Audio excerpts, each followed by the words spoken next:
Hi hello నమస్తే welcome back to my channel. ఈరోజు చారు ఎపిసోడ్ టైప్ 2 చూసేద్దాం వచ్చేయండి. ముందుగా ఆనియన్స్ కట్ చేసుకోవాలి. ఎక్కువ చారు చేయాలనుకున్న వాళ్ళు ఎక్కువ ఆనియన్స్ కట్ చేసుకోవచ్చు. ఇంకా ప్రాసెస్ చూద్దాము. ఆనియన్స్, ఎండుమిర్చి, జీలకర్ర, ఉప్పు వీటన్నింటినీ బాగా కలుపుకోవాలి. చింతపండు నానబెట్టుకున్నాను. నేను 1 కప్పు చింతపండు రసాన్ని తీసుకున్నాను. 1 కప్పుకి 2 కప్పుల వాటర్ పోసుకున్నాను. వాటన్నిటిని బాగా కలుపుకోవాలి.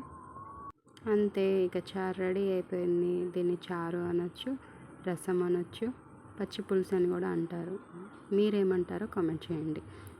లాస్ట్లో పోపు అయినా పెట్టుకోవచ్చు. ఇలా పోపు అయినా పెట్టుకోవచ్చు, లేదంటే అలాగైనా తినవచ్చు.